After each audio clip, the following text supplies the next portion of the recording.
Perkenalkan, saya Isma Rafiq Rahman dengan 402 240094 dari kelompok 1 PSD. Di sini saya akan menjelaskan analisis regresi data panel. Kita mengambil yang model jam, namun 14. Yang pertama kita buka dulu evolusinya.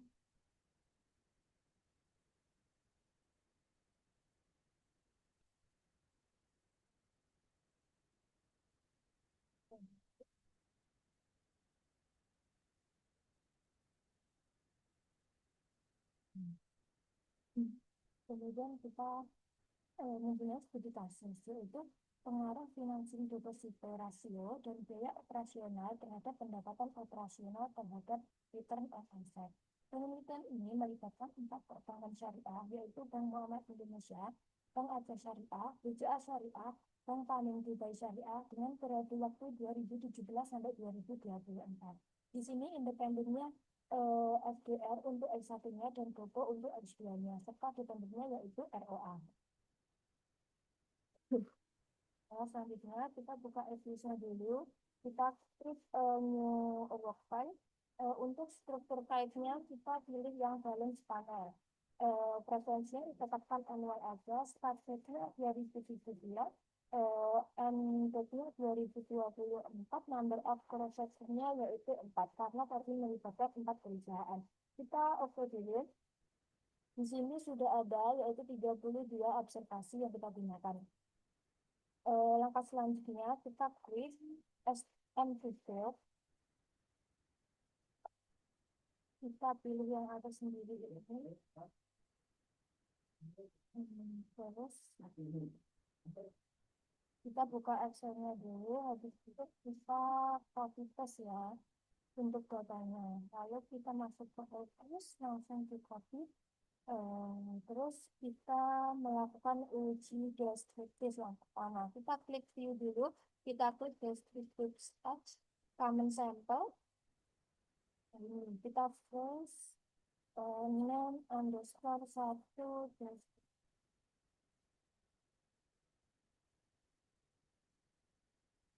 ini deskriptif. Untuk pengujian deskriptifnya. Selanjutnya kita akan melakukan uji multikolinearitas. Kita buka view-nya dulu, kita view, klik covariance analysis, hilangkan yang centang covariance, lalu centang yang correlation, layout-nya kita pilih yang single table, lalu kita open. Ini untuk uji multikolinearitas, kita close dulu, not underscore 2 multi. Untuk analisisnya, kita buka PPT-nya dulu. Kriteria daripada uji multikolinearitas tersebut ketika korelasi antar variabel X lebih dari 0,9. Di sini ada 3 variabel Y, X1, dan X2. Ini yang Y ini kita tidak perlu lihat, kita silang saja yang bagian Y ini. Terus kita melihatnya yang pada bagian X2 dan X1. Titik bertemunya X2 dan X1 yaitu pada 0,211 yang artinya lebih dari 0,9 sehingga tidak terjadi multikolinearitas. Pada uji multikolinearitas ini ada catatan pada bagian ini. Tanda negatif itu kita abaikan saja, jadi tidak berpengaruh apapun terhadap uji multikolinearitas. Untuk selanjutnya kita akan melakukan mode ini kita habis dulu aja nggak apa-apa. Masuk ke model jam dulu ya yang pertama. Kita klik estimate equation, lalu kita ini samakan Y, C, X1, X2. Panel opsinya kita pilih yang cross section, periodnya cross sectionnya non, periodnya juga non karena kita akan melakukan model jam.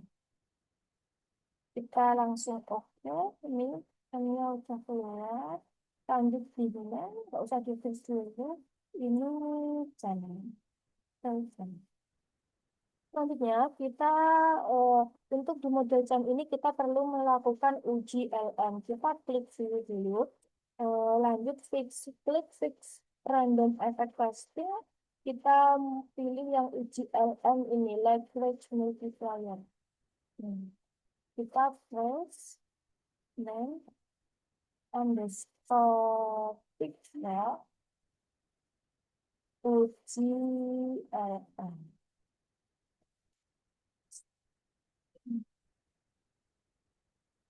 Cuma kita harus dulu untuk uji.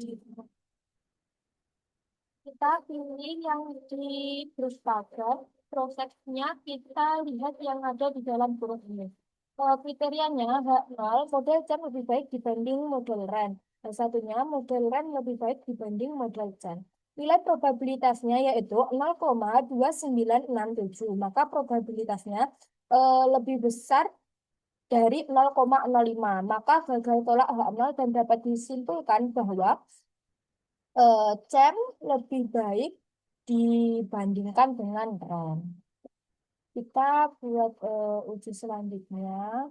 Kita buat model selanjutnya. Ini kita hilangkan dulu karena sudah di sisnya. Lalu kita lagi kita klik Exynos. Kita masukkan lagi Y, C, X1, X2. Untuk panel optionnya kita akan melakukan model fun. Model selanjutnya yaitu fix. Pilih cross-sectionnya, pilih yang fix. Beratnya non aja. Terus kita klik OK. Ini hasilnya keluar. Ini kita klik name underscore apa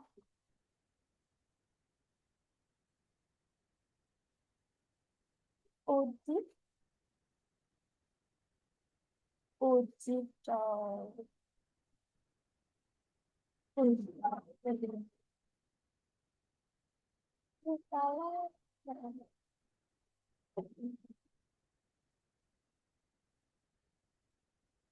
Ingat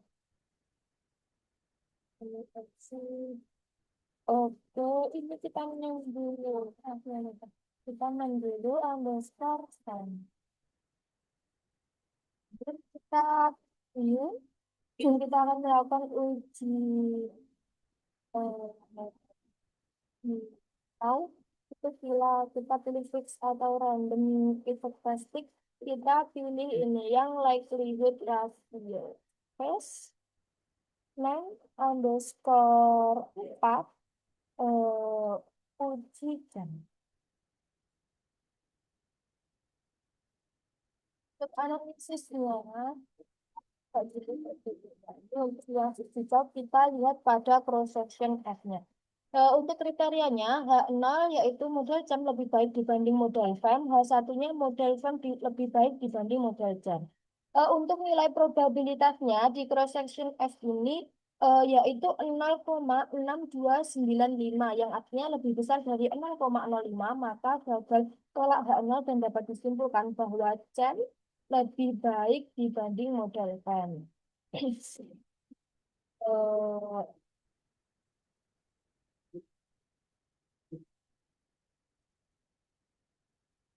Artinya pada uji LM tadi yang model jam itu diketahui bahwa model jam lebih baik dibandingkan model RAN.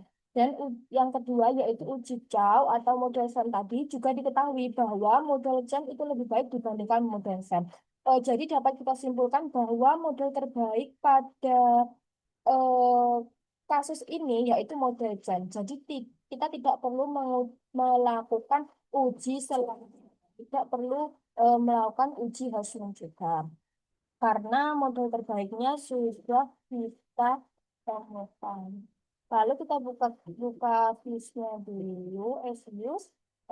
Kita klik dua kali pada chat.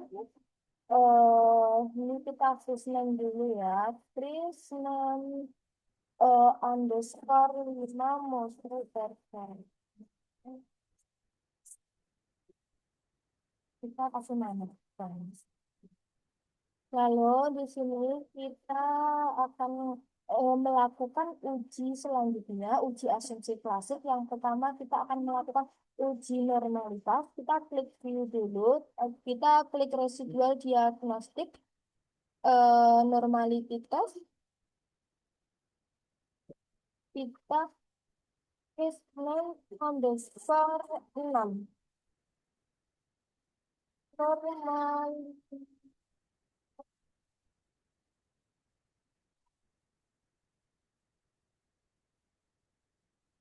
kita buka untuk analisisnya dulu, buka PPT-nya dulu, kita ini lebih tepatnya lagi ya. Kita lihat untuk hasil grafiknya. Di sini di tabel ini dinyatakan probabilitasnya 0,00. Untuk kriterianya, nol yaitu residual berdistribusi normal, dan satunya residual tidak berdistribusi normal. Nilai probabilitasnya 0,00 yaitu kurang dari 0,05, maka tolak H0 dan dapat disimpulkan tidak residual tidak berdistribusi normal. Selanjutnya kita akan melakukan uji autokorelasi. Langsung aja kita klik view, kita klik residual diagnostik untuk untuk autokorelasi kita pilih yang cross section dependent dependent test. Keluar hasilnya kita name underscore 7 autokorelasi. Biasa nggak apa. Oke, ini kita close, kita masuk pada analisisnya di BPT. Ini uji autokorelasi. Kita melihat yang di Bushbagan. Kenapa kita melihat di Bushbagan? Eh kan kriterianya kan probabilitasnya yang di atas 0,65. Tetapi ini semua jenis tesnya itu 0,05 semuanya dan kita memilih angka yang paling dekat dengan 0,05 yaitu 0,1190. Ini pada jenis Bushbagan LM. Untuk kriterianya, H0-nya tidak terjadi autokorelasi, untuk H1-nya terjadi autokorelasi. Nilai probabilitas Bush-Pagan, LM, dengan nilai probabilitasnya 0,1190, yaitu lebih besar dari 0,05, maka terima H0 dan dapat disimpulkan tidak terjadi autokorelasi. Kita lanjut pada uji selanjutnya, yaitu uji heterogeneisitas. Kita buka FX-nya, lalu kita view, klik residual diagnostik, kita pilih yang heterogeneisitas. Ini sudah muncul ya, kita pilihnya yang cross-section, cross-section. Cross-section, bentar aku besarkan dulu. Ya, kita pilih yang cross-section test. Kita terus, name, name, maaf, maaf, name, underscore 8 DPRS. Kita untuk analisisnya kita buka dulu di PPT ya. Sudah terlihat kan ini panel cross sectionnya yaitu uji heterogeneity LFS. Kita lihat yang ini probabilitasnya yang di sini, lihat rasanya. Probabilitasnya 0,06. Untuk kriterianya, H0 tidak terjadi heteroskedastisitas, sedangkan H1 terjadi heteroskedastisitas. Nilai probabilitas likelihood ratio 0,00 kurang dari 0,05, maka tolak H0 dan dapat disimpulkan terjadi heteroskedastisitas. Untuk selanjutnya, ini. Kita buka dulu model terbaiknya. Model terbaiknya kan udah ketemu tadi ya, yang SEM tadi. Di sini kita bisa menentukan untuk model umumnya, yaitu ROA, itu sama dengan 8,969. Itu yang ini, yang C ini 8,969 dikurangi. Kenapa kok dikurangi? Dikurangi X1 ya teman-teman. X1 tadi kan FDR, yang ini. Ini karena ini negatif, jadi di sini itu kita dikurangi 0,036 kali X1 IT. Dikurangi lagi karena ini negatif, maka kita kurangi lagi 0,059 dikali X2 ya. Ini kan X2-nya. IT plus EIT. Selanjutnya, untuk interpretasi modelnya, ini kan sama ya, ini sama. Ini kita pilih yang di model terbaik tadi untuk tabelnya. Interpretasi modelnya, C, nilai konstanta sebesar 8, nih, kita lihat di sini ya guys. Nilai konstanta sebesar 8,969 menunjukkan bahwa apabila semua variabel independen bernilai 0, maka nilai Y atau ROA adalah sebesar 8,969. Yang kedua, X1 atau SDR, nilai koefisiennya sebesar 0, sebesar min 0,036 menunjukkan bahwa X1 memberikan pengaruh negatif terhadap Y. Karena ini ada negatif di depannya, jadi berpengaruh negatif terhadap Y ya. Semakin besar X1, maka Y cenderung turun. Jika X1 naik satu satuan, maka Y turun sebesar 0,036 satuan dengan asumsi variabel lain dianggap konstan. Untuk yang selanjutnya yaitu X2 atau Bobo, nilai koefisien X2 sebesar min 0,058 menunjukkan bahwa X2 memberikan pengaruh negatif terhadap Y. Semakin besar X2, maka Y cenderung menurun. Jika X2-nya naik 1%, maka dia akan turun sebesar 0,058% dengan asumsi variabel lain tidak berubah. Selanjutnya, uji T-nya dengan kriteria H0, FDR, X1 tidak berpengaruh signifikan terhadap ROA. HA-nya, FDR, X1 berpengaruh signifikan terhadap ROA. X1-nya ini nilai probabilitas 0,0935 lebih besar dari 0, iya, Kak. Ini maaf ya, dilihat yang belakang ini, nilai probabilitasnya 0,0935 lebih besar dari 0,05, maka terima H0 dan dapat disimpulkan FDR atau X1 tidak berpengaruh signifikan terhadap ROA. Nilai koefisiennya min 0,036 menunjukkan bahwa hubungan FDR terhadap ROA bersifat negatif, tetapi tidak signifikan secara statistik.